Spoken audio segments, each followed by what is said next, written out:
What's up guys, Not2_ here, back with another top 10 video. This time, my personal top 10 favorite rivals. Just FYI, I'm counting a rival as an NPC that travels with you, battles you multiple times throughout the plot, and has an original sprite. So the only quote-unquote rival not on this list is Tierno of Generation 6. Sorry buddy, but a dancing gimmick and a Vanillite t-shirt just isn't enough to make it onto this list. And as always, sorry if your favorite rivals don't match mine and we have different opinions, etc. With that out of the way, let's get going. Number 10. Starting off this list is Shawna, the bisexual, clingy, bubbly, cutesy girl from Generation 6. None of those traits are bad, by the way, they're just all parts of her personality. Shawna never really caught my interest when I was playing through Y version, and apart from the famous fireworks moment, she really didn't play strongly into the plot of the game. You can do multiple run-throughs of it and not really come up with more about her personality than what I listed earlier. Shawna's got a few redeeming qualities, like her fitting Pokemon team and occasionally interesting dialogue, but overall Shawna's pretty forgettable, placing her 10th of 11. Number 9. Next up is Trevor, the nerdy Pokedex filler from Generation 6. I think that Trevor is generally underrated, but overall not the best rival in the games. His shtick of wanting to complete the Pokedex isn't much new, but his character serves as a good reminder in the 6th generation to do what Sycamore set out for you to do. Fill one of his 5 copies of the goddamn dex. As an introvert and a nerd, I could relate well to Trevor's quiet, smart demeanor, and the little chats with him that you get throughout the game are always interesting for me.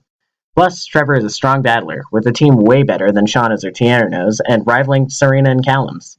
Trevor is a pretty well-rounded trainer, but the limited screen time and character building he gets holds him back to number 9.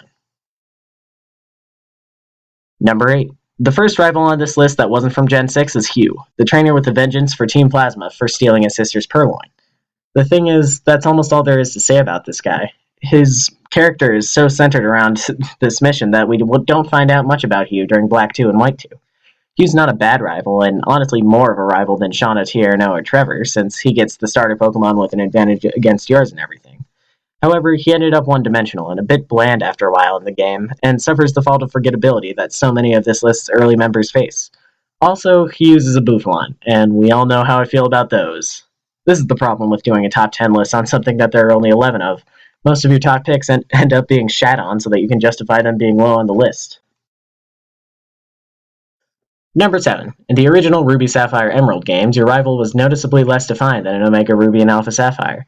You met them at the beginning of the game, battled them a couple of times, and they congratulate you on becoming champion. However, the Hoenn remakes make Brendan or May better characters, taking their personalities in the original games and making them more well-defined. Brenmay, what I'll call him to save time, was more involved in the Groudon or Kyogre catastrophe in Oras, and seemed to have a deeper relationship with the protagonist. One of the first parts of the Oras postgame is a battle with Brenmay, where they show you a pretty solid team, and probably the third best team on the list. Brenmay is truly the player's companion throughout Hoenn, and one of, if not the most friendly, rivals the Pokemon series has to offer. If only they saw the light of day more often in their debut games, Brenmay would probably crack the top 5 of this list. Number 6. Alright, time for another compound name, since these guys change based on the gender of your character. Surreal Em. Sorry, that sounds too much like Cerebrum not to point out. Is pretty similar to Brenmay, in that they're your friendly neighbor / possible love interest, and truly care for you throughout your shared journey.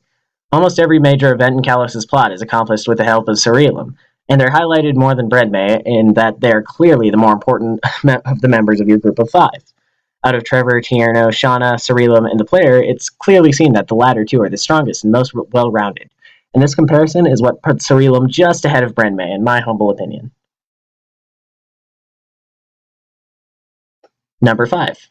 The highest rival on this list that might be considered someone other than your primary rival in the game is Bianca, and deservingly so.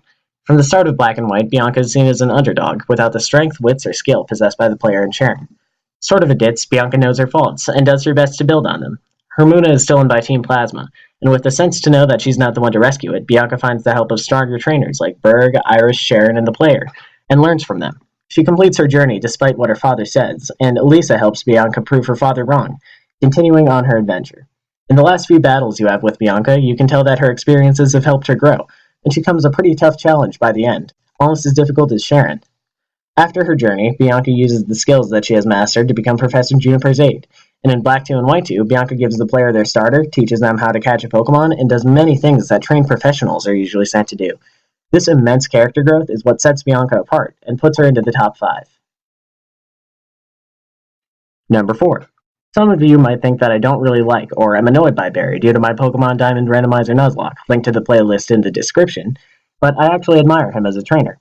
Barry has all of the toughness and battle strength of rivals like Blue and Sharon, but this is balanced by the friendliness of Brenmei and Surreal Em. Barry might not be quite as tough as the former two rivals, but he's seen as friendly and interesting as the latter two, making him a character that's always interesting to interact with. Barry has the ideal Sinnoh team as well, representing three of the region's most formidable Pokemon, with three from the past generations that show the diversity and strength of the region he hails from. Barry's character may not be as deep as Bianca's, but as a rival who makes it all the way to Victory Road with an interesting character and an awesome team, he's deserved his spot near the top. Number 3. Here's where the positive rants get positiver and rantier. As most of you know, the first Pokemon game I ever played was Black version, and the characters of this game have stayed close to my heart ever since. Despite what I said about her minutes ago, I didn't like Bianca very much at first, and saw Sharon as the rival to take seriously and admire throughout the game. Even though Bulbapedia is responsible for most of my knowledge about the Pokemon world, some of the pieces of essential information about the series were delivered to me by Sharon, whose dialogue taught me about berries, stab, battle strategy, and lots of other things that are a basic part of all my subsequent Pokemon playthroughs. Sharon is logical, strategic, and strong throughout Black and White, and one of the series' most relatable characters for me. He's strong but friendly like Barry, and the journey through Unova teaches him to keep rising to the top and take advantage of his skills, likely inspiring him to become one of the youngest gym leaders a few years later. Sharon's entire character mirrors mine in the Pokemon world, and although it sucks that he ended up specializing in normal types when there are so many other options for him in his gym, I adore his character and his contribution to the Gen 5 games. Number 2. The older half of my subscriber base may know how I feel about Silver, but for those of you who weren't around for my Soul Silver Nuzlocke, I'll restate it. Silver's journey of personal growth and character development is even stronger and more compelling than Bianca's. His father, Giovanni, abandoned him at a fairly young age after disbanding Team Rocket, leading him to become a troubled teenager, or rather, preteen. Silver steals a starter from Professor Elm, and at first has a cold and uncaring demeanor around his Pokemon. Through the plot, he also steals a Sneasel from a trainer and puts it on his team, and remains angry and cold for the remainder of the Johto main game. His father's negligence towards him causes Silver to be this way, right up until you battle him on Victory Road. Here, his team, which has a Golbat, Haunter, and Kadabra, reflects his mistreatment. Golbat's happiness still isn't high enough to become Crobat, and Haunter and Kadabra need a friend to trade with to evolve. His final main game defeat leads to Silver's growth, and in the postgame this is overcome. After you take on Kanto, Silver can be battled some more, and his team changes as he grows stronger. Haunter and Kadabra have evolved, since Silver has become better with people and can trade his Pokemon. Golbat has evolved as well, showing that it loves Silver enough to have high happiness. Silver even goes back to Professor Elm to return his starter, but Elm sees Silver's acquired wisdom and lets him keep the starter, which follows Silver around outside of its Pokeball, just like your Pokemon. The canonical growth of Silver from delinquent to master trainer, and the story that goes with it melts my heart, so Silver's greatness is only seconded by the following badass. Number 1. Blue is the OG rival. Obviously, this alone doesn't make him the best, but it's worth noting. Blue/Gary is also the least friendly rival, and is famous for absolutely not caring about your journey. Honestly, I find this endearing, and Surreal Em's goody two-shoes friendly neighborhood Pokemon trainer shtick doesn't really stand up to it. Blue also has character development, which is pretty interesting. He starts off unprofessional and very laid back, from receiving his starter to your battle with him on the SSN. After his Raticate is eradicated, pausing for laughter, he becomes more serious and goal-oriented. Every subsequent Pokemon battle with Blue is challenging and fascinating, and something that I look forward to more than any other rival battle. Blue is a tough cookie, and this makes him the most successful rival. Sharon, Barry, and Silver all try, but only Blue succeeds on becoming Pokemon champion, with the most well-rounded and strongest team on this list. Even after you dethrone him, Blue doesn't give up.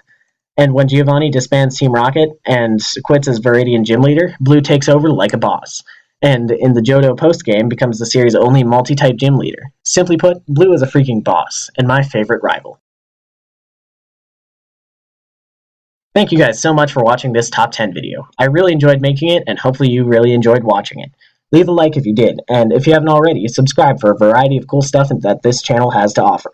I'll see you guys in the next one.